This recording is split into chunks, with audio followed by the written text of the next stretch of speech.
नमस्कार साथियों, मैं सचिन श्रीवास्तव आप लोगों का स्वागत करता हूं एक बेहतरीन क्वेश्चन के साथ।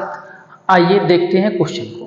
क्वेश्चन बहुत ही प्यारा है आपका, इसका कॉन्सेप्ट भी बहुत ही अच्छा है। समझिए, क्वेश्चन जो दे रखा है आपको, ये दे रखा है किसी निश्चित राशि पर किसी निश्चित दर से 2 वर्ष के लिए चक्रवृद्धि ब्याज और साधारण ब्याज क्रमशः दे रखा आपका 1845 और 1800। ठीक है, आपसे पूछा गया है कि मूल राशि क्या होगी और ब्याज की दर क्या होगी। सबसे पहले आप इस क्वेश्चन को तोड़ के लिखने का तरीका समझो।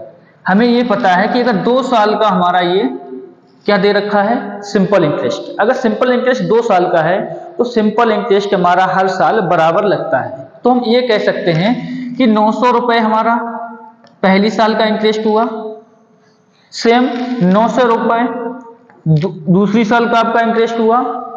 ठीक है, अब आप देख सकते हो चक्रवृद्धि ब्याज की बात करते हैं, वो कितना बनता है 2 साल में 1845। तो यहां देखा जाए 900 और 900 ये 1800 हो गया। अब बाकी का जो 45 बचा हुआ है वो हमारा इंटरेस्ट किस पे मिला होगा, इस वाली वैल्यू से, क्योंकि चक्रवृद्धि ब्याज पर क्या होता है, ब्याज पर ब्याज आता है। सिर्फ क्वेश्चन को लिखने का तरीका आना चाहिए आपको तोड़ के। तो ये जो 45 रुपए आपको मिले हैं वो कहां से मिले हैं, 900 पे। अब ये 900 पे जो मिले हुए रुपए हैं, तो हम देख सकते हैं जब भी मिले होंगे तो रेट ऑफ इंटरेस्ट के अकॉर्डिंग ही मिले होंगे। तो रेट ऑफ इंटरेस्ट के अकॉर्डिंग अगर मिले हुए हैं तो हम कह सकते हैं कि 45 रुपए का जो हमें ब्याज मिला है वो कितने पे मिला है, 900 पे। यानी इंटरेस्ट अपॉन मूलधन का काम इसने किया है, और परसेंट चाहिए तो इनको 100 निकाल दो, 0 से 0, 9 से काटेंगे 5, यानी हमारा रेट ऑफ इंटरेस्ट आ गया 5%। हमें ये पता कि मूलधन निकालना है, तो हमें ये पता है कि जब रेट ऑफ इंटरेस्ट के अकॉर्डिंग ये हमारा ब्याज आया है तो हम ये देख सकते हैं ये इसका कितने गुना है।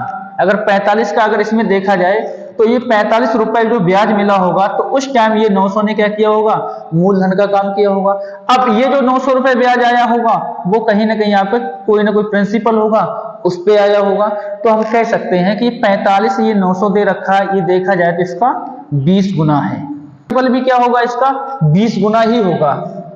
इसका 20 गुना जब करेंगे हम तो 900 का जब 20 गुना करते हैं, 9 दूना 18 और 3 0 यानी 18,000। तो मूलधन हमारा आएगा 18,000 और रेट ऑफ इंटरेस्ट हमारी कितनी आएगी, 5। तो अगर देखा जाए तो ऑप्शन नंबर हमारा ए होगा राइट आंसर। सेम पैटर्न का क्वेश्चन आपकी स्क्रीन पर है, सभी लोग इसका आंसर करेंगे। धन्यवाद।